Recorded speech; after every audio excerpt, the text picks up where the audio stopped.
I wanted to pop up here real quick before Dean comes to share with us this morning. Just to say, part of New Day's, one of our core values is that every Christian is a minister.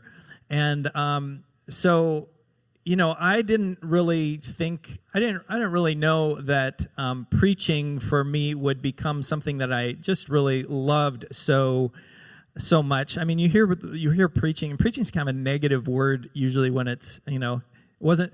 If you want to say something good about something, you say it wasn't too preachy, or don't preach at me, those kinds of things. But really, I think preaching really isn't about bossing people around or scolding people. It's about lifting up the name of Jesus, and so I found that I've loved the task of preaching as part of my job. But I think one of the things that I love equally well is getting to share that privilege with other people, and it's not just a random thing we do here. It's very intentional to be part of the New Day culture, to hear from other people and what God's doing in their lives, what He's speaking to them about. And so I've been hoping to get Dean up here for some time, and just a few months ago, he knew what God had placed on his heart. And so I'm really glad to welcome him up here this morning. And so, yeah, it's all yours. Thank you. Thank you, Jeff. And Derek and Wayne, thank you very, very much for that wonderful worship music. God bless you both. Thank you for coming today. My name is Dean Owen. I've been attending New Day, thank you, for about 15 years. And Jeff informed me that today's message, the topic of today's message, death, is a topic never before covered at New Day. And I've never delivered a sermon. Either we're in for something really special or a major disappointment. And I'm hoping for something in between. Dying is something that none of us has ever done. All of us will do, but many of us do not prepare for very well. It brings sadness to some, relief to others. For some it is welcome, for others it is dreaded. As Christians, wrong direction, and there we are. We have the most extraordinary model of death. Jesus died willingly by crucifixion, brutal, violent, and painful. It was then more than 2,000 years ago, and today remains the will of God the Father. Of course, this brutality, this violence, this pain was followed by the greatest, the glorious miracle of his resurrection. Nothing before or since comes close to such power and glory. The greatest event in the history of mankind, an event that has been central to the lives of billions of people over 2 millennia. Why have I chosen this dreadful subject? 2 reasons. It's been on my mind lately as Jan, my wife of almost 38 years, and I recently updated our will, as well as a document called the Health Care Directive, which stipulates what, if any, medical intervention each of us wants that may be needed to prolong our lives. It's both sobering and humbling. I've learned a lot, including the fact that I have the choice of either being buried, cremated, or composted. So if any of you need, something for your backyards, let's talk later after sermon. The other reason, I should say, is to honor a good friend, Rob Mall. Rob was a journalist and an author. In fact, several years ago, I made sure he and Jeff had lunch together so they could talk about how books get published. Rob died suddenly and unexpectedly this summer. He was hiking with a friend near Mount Rainier, lost his footing on a trail, and fell. He was killed instantly. The following day, I was reading an email from a friend informing me of Rob's death. the news took my breath away. In fact, months later, it still stuns me. Rob was a sole provider for a family of 6, children ranging in ages from 15 to 5. He was only 41 years old. Despite his youth, Rob was an expert on death. One of his 2 books, The Art of Dying, explores more than 1,000 years of Christian history on death. More to the point for our time together this morning, he examines how Christians today think about death, and more importantly, how they should think about death. Rob had some brilliant insights, and I want to share some of those with you today. He raises a question I believe all Christians should think about very, very deeply.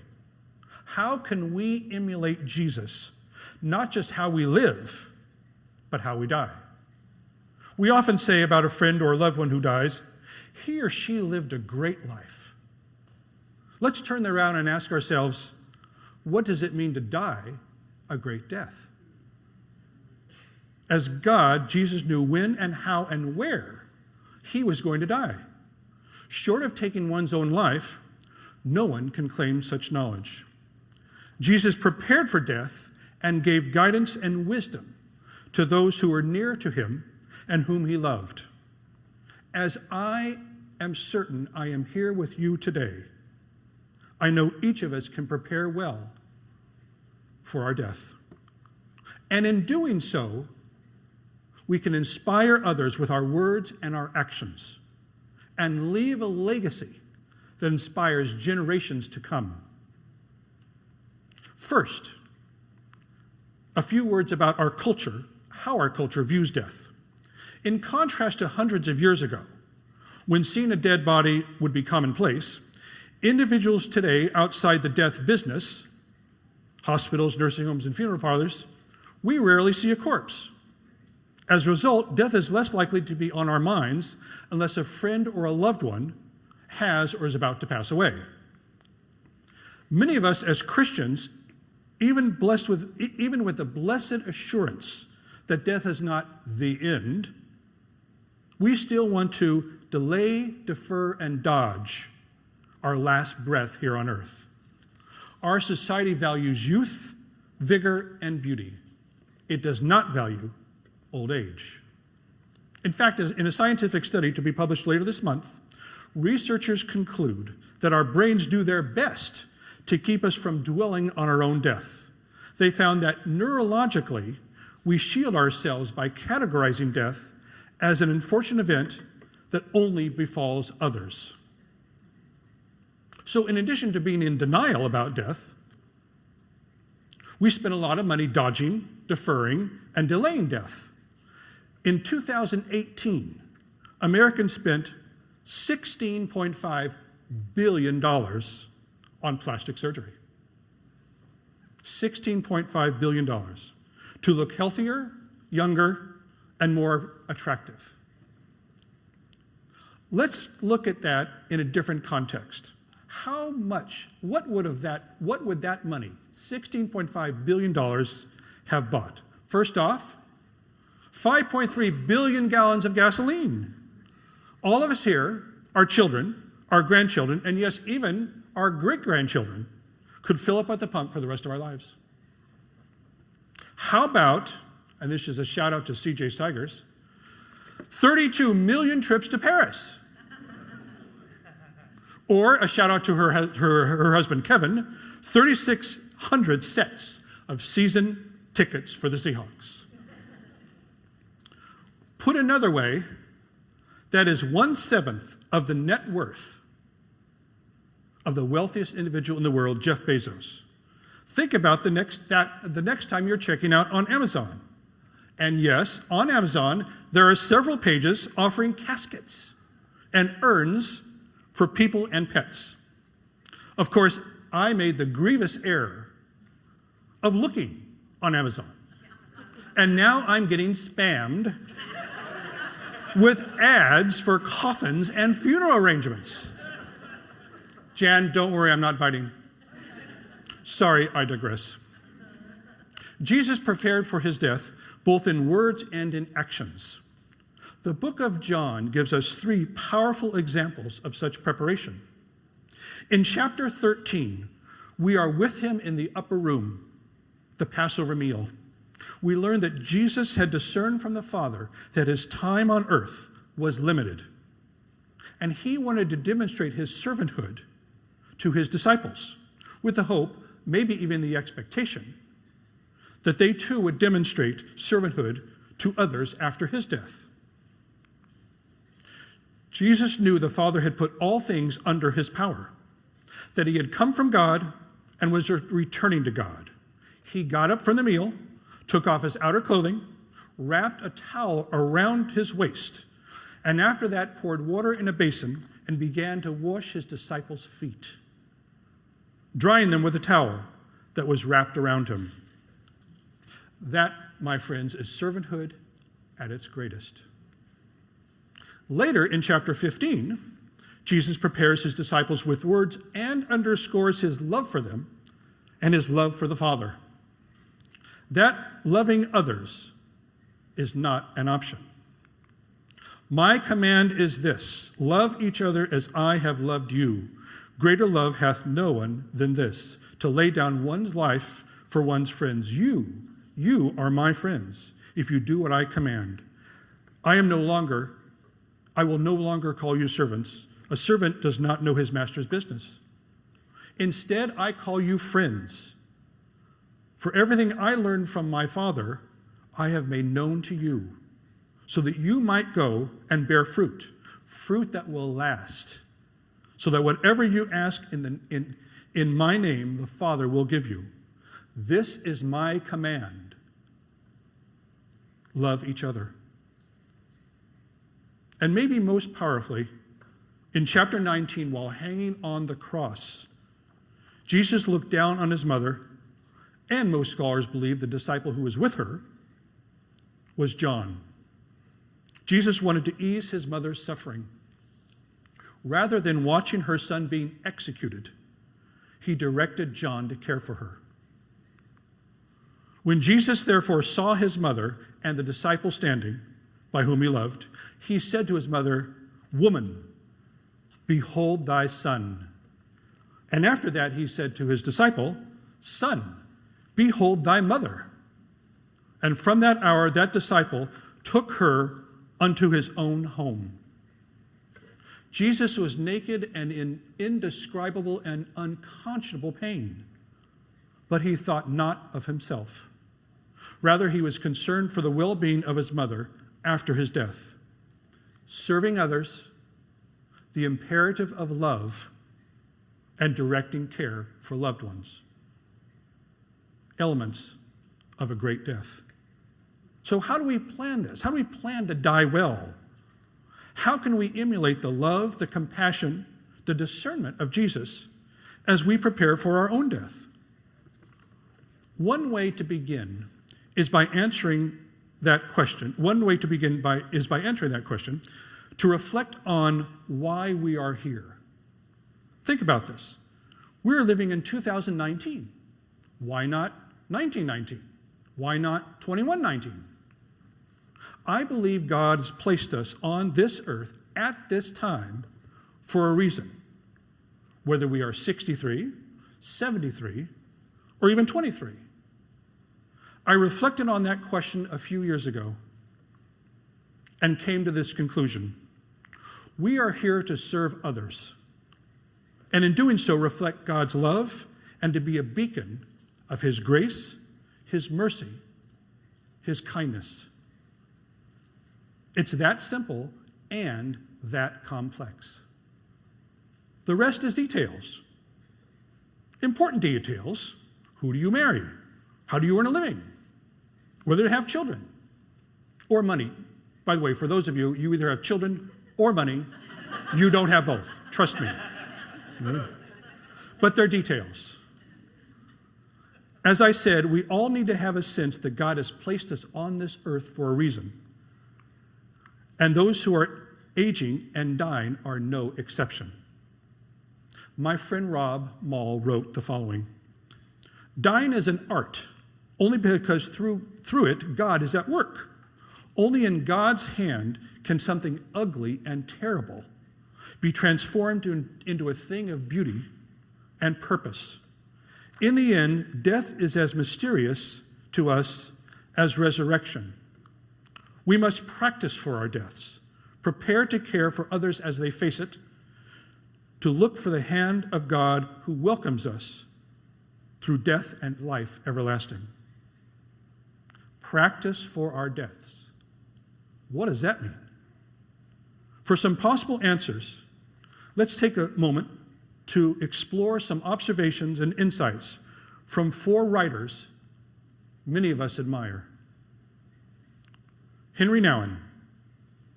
Did I offer peace today? Did I bring a smile to someone's face? Did I say words of healing? Did I let go of my anger and my resentment? Did I forgive? Did I love? These are the real questions. I must trust that the little bit of love I sow now will bear many fruits here in this world and the life to come.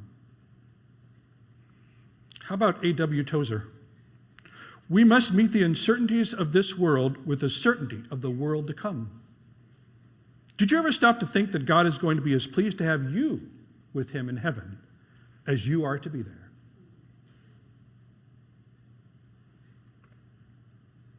C.S. Lewis. Has this world been so kind to you that you should leave it with regret? There are better things ahead than anything that we leave behind. And lastly, Walter Wangerin. When we genuinely remember the death we deserve to die, we will be moved to remember the death the Lord did in fact die, because he took the place of ours. As children, we will yearn to hear the gospel story over and over again, ever seen therein our death in his, rejoicing that we will therefore know a rising like his as well. I asked a few of our new dayers about death. Here is one person's wonderful insights, both practical and spiritual. It is important, if possible, to lovingly consider one's family by making arrangements and covering the costs of your death, having no debt, having a will, and a specified executor to transition your estate. Clear instructions for how to find what is needed to wrap up details of one's estate. Perhaps having funds designated for a family gathering together. This person was spoke of honoring and caring for those who left behind. Not unlike Jesus' words to John as he was being crucified. This person also offered some wonderful spiritual guidance. The woman who led me to the Lord died in her 80s while sitting in her favorite chair, having her morning quiet time with the Lord. The life she lived daily modeled being loving and serving God and people and making disciples. This was the legacy she left. She knew and believed his word and promises it was evidenced in her life. This has influenced my decision, my desire to do the same from the beginning of my journey with Jesus. Of course, my dying may be long in illness, and in that experience, I would desire to love well those who cared for me and have a life of gratitude and a God confidence. I love that phrase, God confidence. That was evident, sharing about the end of my journey and the joy set before me and my excitement to be fully in his presence. All my family and friends know that I love them dearly, and I am eager to be forever with the Lord. Thank you, Sherry Hockey, for offering your words and your wisdom. A great death does not just happen. One needs to have a supportive family. One needs a caring spiritual community. One needs a physician and or healthcare providers who understand and who are willing to intervene in a manner consistent with one's objectives. It also demands that we have what to some of us may be tough talks. Explain to your spouse and your children concisely and clearly how you want or would like, if possible, to spend your final hours on this side of glory. At least one New Day member has such a supportive family, as well as health care providers. And yes, he had those tough talks. Many of you know that Trent Erickson had brain surgery. He had weeks, maybe months to prepare. Just like he has weeks or maybe months to prepare for his Ironman triathlons. Right? In case you did not know, an Ironman consists of a 2.4 mile swim, a 112-mile bicycle ride, and a marathon run of 26 miles. Yes. All in one day. I couldn't do that in 1 week. Trent told me that emotionally and spiritually, he compared his surgery to a triathlon, to an Ironman triathlon, pardon me. Here are some excerpts from a note he sent to family and friends prior to the surgery. I'll start with my swim, getting on the table. As I take my last breaths before they sedate me, I'll think of Hebrews 4. Let us then approach God's throne of grace with confidence so that we may receive mercy and find grace to help us in our time of need. The surgery, that's the nemesis, Trent said. This is where there will be challenges. I mean, it's my brain. For sure, there will be rocks in the road. And if it was time to come home, I knew that Kim, Trent's wife, my kids and our family and our friends would be fine. Sad, but fine. Admittedly, I was very much at peace on the table that day. I was content. I was loved by God, and then I went to sleep. Trent's plan enumerated details for his memorial service, down to the songs that he wanted Derek Henderson and Scott Crepane to sing. Trent also wrote to his friends and family. I also took practical steps the night before surgery to have my folks help me put a new TV in the garage so that Kim could exercise and watch TV as she likes to do so. I also got help fixing a couple of sprinklers in the yard so that things didn't go very long without water. Ultimately, I didn't want there to be short-term challenges for Kim if I didn't come home. So what does someone like Trent, so close to death, believe it takes to die well? For me, surgery had a steady cadence in building up, so I was prepared, practically, emotionally, and spiritually, with whatever the outcome might be. If it were more sudden, I'm not sure one can be as prepared practically, but we can still be content in our journey, knowing that we lived well, we served God, and we're incredibly blessed by humanly gifts. Thank you, Trent. In The Art of Dying, my friend Rob, he wrote that when we see a friend or a loved one die, it's easier to learn how to die. We can rehearse in our own minds our own death. We learn what to do when others we love are facing death, and we live better lives with eternity in mind. As anyone who has observed a good death, let's start over. As anyone who has observed a good death will attest, it is in many ways life-changing event for those who are watching. While tremendously sad and even horrible, a good death can also be beautiful and deeply moving. I'm 63 years old. I've never witnessed someone dying. I was not with my parents when they died.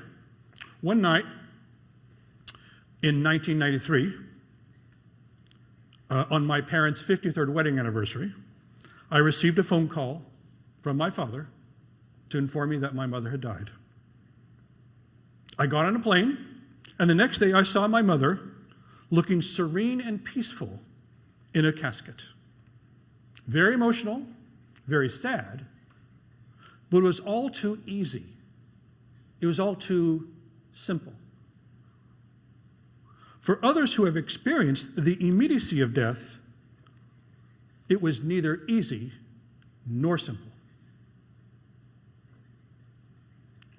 2 years ago, Heather Forbes spent several days alongside her mother Beverly in a hospital room as her father lived his last days suffering from COPD. Once he learned he could no longer breathe without oxygen 24/7, Heather's dad immediately focused on the practical. Here's what she told me. He began enumerating to Mom what she needed to do to prepare for life after he died. Getting out this brown folder that had all the information and all on their insurance, their accounts, their taxes, important numbers, and telling her who to call first, and that she needed to get herself a new car and stuff like that. We called people Dad wanted to say goodbye to. He dictated letters to friends. We typed as he gasped out words between difficult breaths. Dad put his wedding ring on Mom's finger and renewed his vow. I read him his favorite parts of the Bible. And in a bit of cloudy stupor, he started to discuss details about his parents from back in his childhood. He talked about the good and the loving aspects of his mother, and he told me I reminded him of her. He spoke of forgiveness and grace and understanding to and about his estranged father. He blessed my brother with affirming words Pat had been waiting years to hear. He told Bill, Heather's husband, that he was one of his best friends. C.J. Steigers also played an important role in this last few days of his death. Heather remarked that at his bedside in the hospital, C.J. held his hand, took all the time he needed, made eye contact, and smiled. She didn't belittle his situation or deny it, but somehow she conveyed the bigger issue of hope. I don't remember what she said, but she was like light in the room. When it was fairly evident that Dad didn't have much time left, I called Jeff, Heather says. Jeff came over and gave communion to Dad, using the story of Jesus making fish for the disciples, and saying instead of the Last Supper, Dad could consider this his first breakfast with Jesus. Great line, Jeff. Very good. Dad died looking at Mom, gasping for air, and looking a little surprised and fearful and in pain. We watched on helplessly, and those images still bother me to this day. Death was no friend to us in that moment.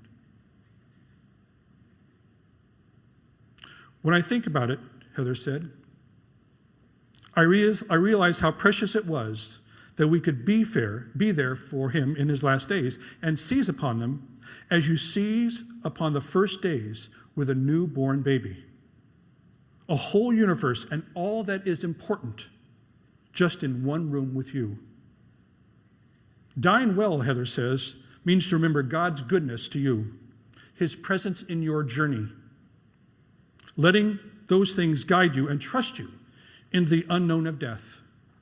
It means speaking a blessing to your loved ones, as her father did. choosing love right up to the end. Being brave when you die, showing such bravery to your loved ones because they are going to follow you someday. Heather's is a powerful story with a compelling analogy to a newborn child. I believe that for Christians, a death well died can be the embodiment of a God who has defeated death, who, when the time comes for each of us, will give new life to our mortal bodies, a life that is eternal, a life that is perfect, to go with the Spirit that is perfect.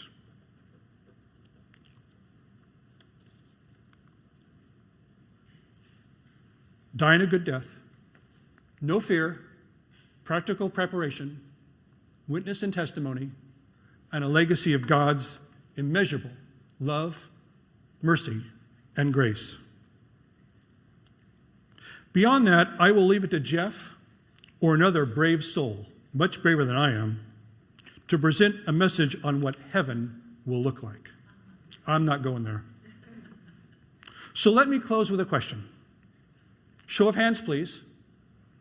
Does anyone this morning not want to die well? For those who want to die well, no fear, practical preparation, witness and testimony, a legacy of God's love, mercy, and grace. It's not too early to ponder what that means for each of us and to begin preparing. Let's pray together.